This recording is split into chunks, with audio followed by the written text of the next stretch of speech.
भाषा शिक्षण अनुवाद अभ्यास के इस नए सत्र में आपका स्वागत है। दोस्तों, जीएसटी पेपर 1 की परीक्षा आप दे चुके हैं। आज पेपर 2 तैयारी का पहला अंश मैं आपके साथ साझा करने जा रहा हूं। UPSC union public service commission के एक प्रश्न पत्र से अनुवाद के लिए आपके लिए एक नमूना लेकर के आया हूं।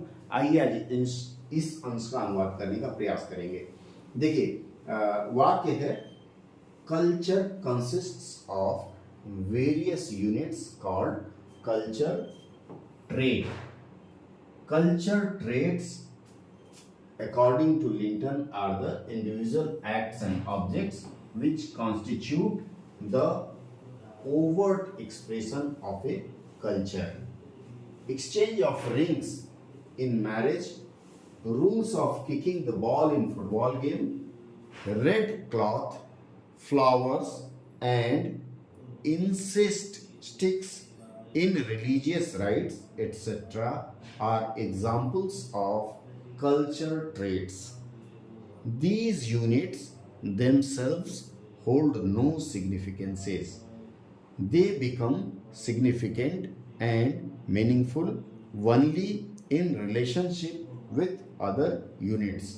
For example, the spark plug holds significance so long as it is placed at the proper place in an engine, ring and vermilion only in marriage. आपको मैं कुछ क्षण दे रहा हूं, आप इसका स्क्रीनशॉट ले लीजिए और अनुवाद करिए, फिर हम इस पर चर्चा शुरू करते हैं। आप लोगों ने इसका स्क्रीनशॉट लेकर के इसके बारे में थोड़ा बहुत सोचा होगा। आइए हम इसके अनुवाद की ओर बढ़ते हैं। देखिए, सबसे पहले जब भी आपको किसी पैसेज का या किसी वाक्य का अनुवाद करने की इच्छा होती है या अनुवाद करने जाते हैं, तो आपको शब्दों का अर्थ आना चाहिए। तो सबसे पहले हम शब्दों के अर्थ के बारे में बात करेंगे। देखिए, सबसे पहला शब्द है कल्चर। कल्चर का मतलब होता है संस्कृति। कंसिस्ट ऑफ, ये देखिएगा, ये जो ऑफ प्रीपोजिशन है अक्सर कंसिस्ट के साथ लगता है। कंसिस्ट्स विथ बहुत कम आपने देखा होगा, कंसिस्ट टू बहुत कम देखा होगा। कंसिस्ट्स के साथ हमेशा ऑफ का प्रयोग होता है। वेरियस का मतलब होता है विभिन्न, यूनिट्स का मतलब होता है इकाई। यूनिट मतलब इकाई और इकाइयां। आप पहले चाहें तो ये सारे शब्द अपनी झोली में, अपने डायरी में लिख लीजिए, उसके बाद हम इस पर चर्चा करेंगे, क्योंकि जब शब्दों का अर्थ पता चल जाएगा तो वाक्य संरचना करना आसान हो जाएगा। चलिए हम आगे बढ़ते हैं। कॉल्ड का मतलब जाना जाना, मतलब इस नाम से जाना जाता है। हम इसको बाद में सजाएंगे, फिर देखेंगे कैसे करते हैं। कल्चर ट्रेट को हिंदी में सांस्कृतिक लक्षण कहते हैं। कुछ लोग इसके संस्कृत लक्षण का भी प्रयोग करते हैं। अकॉर्डिंग के साथ देखिएगा टू का प्रयोग अधिक होता है। के अनुसार, इसकी जो हिंदी होती है के अनुसार। अब इसमें वक्ता कौन है, कर्ता कौन है, लिंटन। तो लिंटन जब अनुवाद करेंगे तो आगे आ जाएगा लिंटन के अनुसार। Individual acts and object. Individual का मतलब व्यक्ति या व्यक्तिगत या वैयक्तिक, जो भी आप लिखना चाहें। एक्ट एंड ऑब्जेक्ट्स, एक्ट का मतलब क्रिया, ऑब्जेक्ट का मतलब उद्देश्य। क्रिया और उद्देश्य होते हैं किसी व्यक्ति के। विच कॉन्स्टिट्यूट और कंसिस्ट में थोड़ी सी समानता है। यहां भी समाहित होना लिखेंगे, जिसमें समाहित है। क्या है? द ओवर्ट, ये नया शब्द है, आप लिख सकते हैं। ओवर्ट का मतलब होता है अपरोक्ष, जो प्रत्यक्ष नहीं है वो ओवर्ट होता है। एक्सप्रेशन का मतलब अभिव्यक्ति, कल्चर का आपको पता है। एक्सचेंज ऑफ रिंग्स, अंगूठी बदलना इन मैरिज, विवाह में। Rules of kicking the ball in football game, kicking ball. Kick का मतलब होता है कूटना, धक्का मारना। यहाँ किकिंग का क्या है? लात मारना। अक्सर लात मारते हैं, लात मारना। इसके बाद क्या आएगा? एंड इंसेस्ट स्टिक्स, इसको अगरबत्ती कहा जाता है, पूजा वगैरह में प्रयोग करते हैं। लिखा भी है इन रिलीजियस राइट्स। जो शब्द है RITES, राइट्स का मतलब होता है संस्कार। इसीलिए किसी का अंतिम संस्कार होता है तो वहां लास्ट राइट्स लिख देते हैं। ये जो शब्द है ETC डॉट, इसका मतलब होता है इत्यादि। इसका जब अर्थ लिखना हो आपको तो आपको इसका अर्थ लिखना है इत्यादि। एग्जाम्पल्स का मतलब उदाहरण होता है। दीज यूनिट सबका बता दिया मैंने लगभग। मुझे लगता है आप लोग इसका नोट कर चुके होंगे अब तक। देखिए एक और शब्द है स्पार्क प्लग। अब ये जो स्पार्क प्लग है, चूंकि यह तकनीकी शब्द है और बिजली के कामों में प्रयोग होता है, तो इसका हम लिप्यंतरण कर देंगे। केवल स्पार्क प्लग लिख करके इसका लिप्यंतरण करके पटाक्षेप कर लेंगे। सिग्निफिकेंस का मतलब महत्व होता है सो लॉन्ग एज। ये जो सो लॉन्ग एज एक तरह का फ्रेज है, इसका होता है जब तक। It is placed at the proper place in an engine. Engine को हम इंजन लिखेंगे। इस रिंग को हम अंगूठी नहीं लिखेंगे। जो नीचे रिंग आप देख रहे हैं ना, चूंकि रिंग को रिंग ही लिखेंगे। रिंग मतलब छल्ला होता है वैसे, लेकिन तकनीकी शब्द है और तकनीकी शब्द अधिकतर उसी रूप में प्रयोग किए जाते हैं। वर्मेलियन होता है सिंदूर को। ठीक है, अब आप लोग इसका स्क्रीनशॉट ले लीजिए। इन शब्दों को जब आप जान जाएंगे तब इसका अनुवाद आसानी से कर पाएंगे। अब 1 मिनट का समय देता हूं, स्क्रीनशॉट ले लीजिए। चलिए, आशा है आप लोगों ने स्क्रीनशॉट ले लिया होगा। अब इसके अनुवाद की ओर बढ़ते हैं। अब देखिए, ये जो पहली पंक्ति है, culture consists of various unit called culture trait. Culture का मतलब होता है संस्कृति में।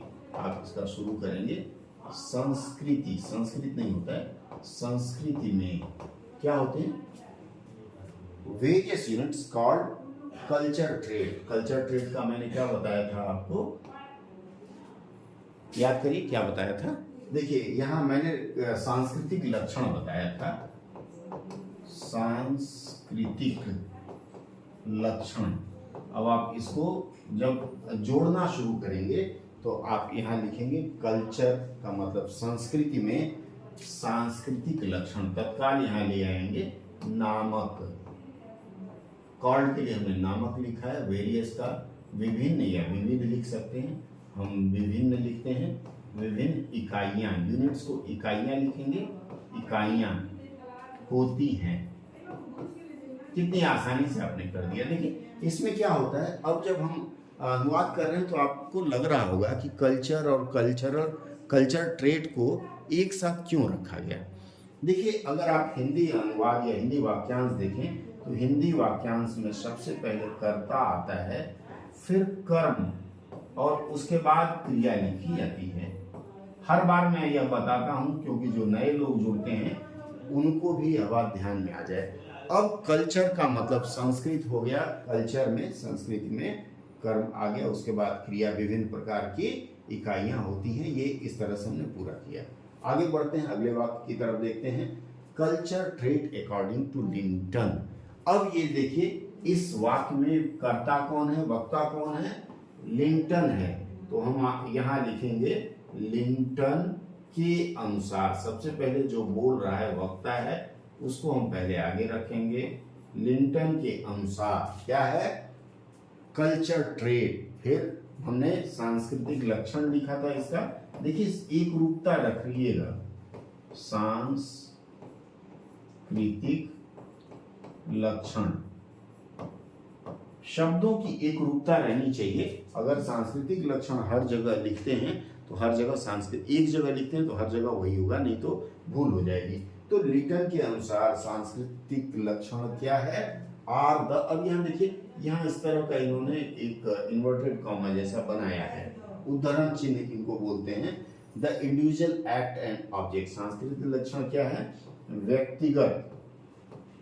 व्यक्तिगत या फिर वैयक्तिक, एक्ट क्रिया, और एंड का और, ऑब्जेक्ट्स को उद्देश्य हैं, which constitute the overt expression of a culture. which constitute, जिसमें क्या होता है?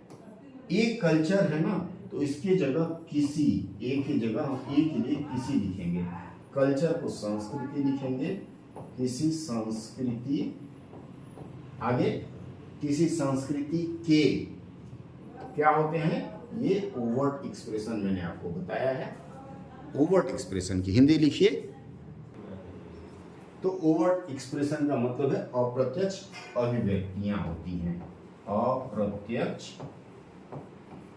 अभिव्यक्तियां, एक्सप्रेशन को अभिव्यक्ति कहते हैं, तो यहाँ अभिव्यक्तियां लिखेंगे। चलिए फिर अगले वाक्य की तरफ बढ़ते हैं। देखिए वाक्य है exchange of rings in marriage. ये रिंग का मतलब, यहाँ रिंग्स को हम अंगूठी मानेंगे, तो कहाँ पर पहले स्थान आया, तो विवाह लिखेंगे, शादी नहीं लिखेंगे, शादी थोड़ा सा हल्का शब्द हो जाएगा।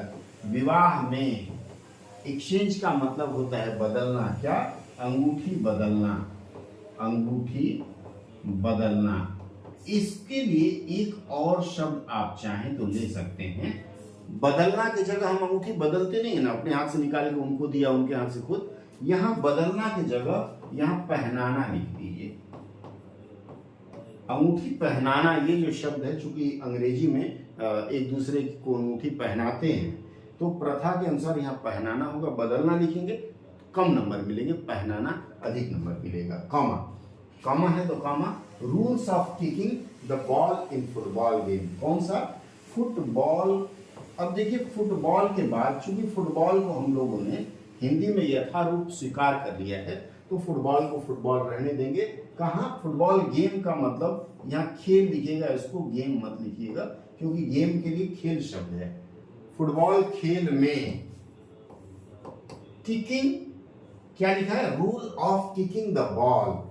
बॉल का मतलब गेंद लिखिए, बहुत लोग बॉल लिखेंगे, गेंद लिखिए। गेंद को किक करना मतलब लात मारना।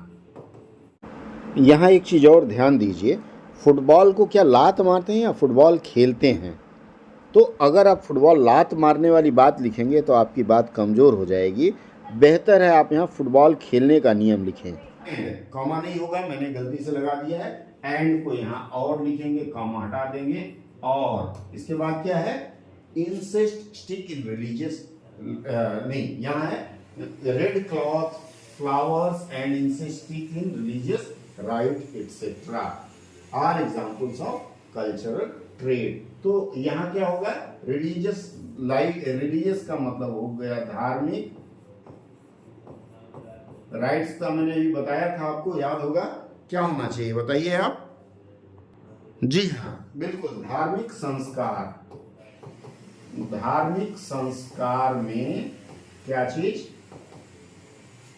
रेड क्लॉथ, लाल क्लॉथ का मतलब कपड़ा, लाल कपड़ा। उसके बाद क्या होगा, फ्लावर्स एंड इंसेस्ट स्टिक्स, फूल, फूलों मत लिखिएगा, फूल का बहुवचन फूल ही लिखेंगे यहाँ, फूल। और अगरबत्ती, अगरबत्तियां भी नहीं लिखेंगे हम, अगरबत्ती ये बहुवचन रूप, इसका इसी रूप में लिखेंगे अगरबत्ती। उसके बाद एटसेट्रा, इत्यादि,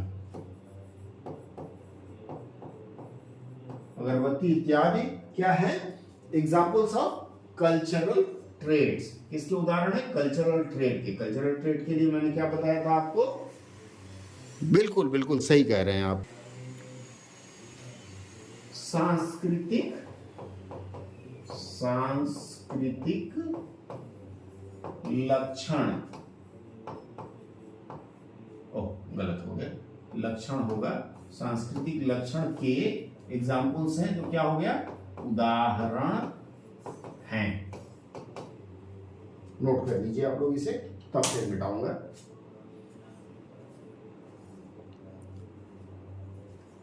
चलिए, जो लोग नोट नहीं कर पाए स्क्रीनशॉट ले लेंगे, उससे मिला लेंगे। दोस्तों आज की चर्चा में बस सिर्फ 3 लाइनों पर ही फोकस रहूंगा। बाकी जो पंक्तियां बची हैं मैं चाहूंगा आप उसका अनुवाद करें और आप हमें पोस्ट करें। आपको पता है टेलीग्राम से अगर आप जुड़े हुए हैं तो टेलीग्राम में आ जाइए, अन्यथा आप इसके संदेश बॉक्स में पोस्ट करके आप हमसे पूछ सकते हैं, उसकी समीक्षा आप करके बताऊंगा। और हाँ, यदि यह सत्र अच्छा लग रहा हो तो अपने दोस्तों को भी बताइए या फिर अपने अनुजों को भी बताइए, ताकि वे भी इस तरह से अच्छे से अनुवाद सीख सकें। साथ जुड़ने के लिए बहुत बहुत धन्यवाद। अगली चर्चा में फिर कुछ और नई बात, कुछ नए प्रश्न पत्रों के साथ मिलेंगे। मित्रों, भाषा शिक्षण का यह सत्र आपको कैसा लगा, इसके बारे में आपकी राय प्रतीक्षित रहेगी। आप नीचे देखिए हमारा नंबर स्क्रॉल कर रहा है। अगर आपको लगता है कि हमसे बात करनी है तो आप इस नंबर पर फ़ोन करके या व्हाट्सएप संदेश भेजकर हमसे चर्चा कर सकते हैं और ऐसे ही सत्र भविष्य में मिलते रहें। इसके लिए आप सब्सक्राइब करने के बाद हमें संदेश बॉक्स में यह संदेश अवश्य देंगे कि इसमें आपको क्या अच्छा लगा और आपको इसमें और अधिक क्या चाहिए। आपकी मांग के अनुसार फिर हम नए रूप में इसे सजा करके आपके लिए प्रस्तुत करना चाहेंगे, विशेष रूप से मॉडिफाइड या आपके लिए मॉडिफाइड। मिलते हैं अगले सत्र में, तब तक हाँ चलते चलते फिर से अगर सब्सक्राइब ना किए हों सब्सक्राइब करें और थम्स अप कर दें एक बार।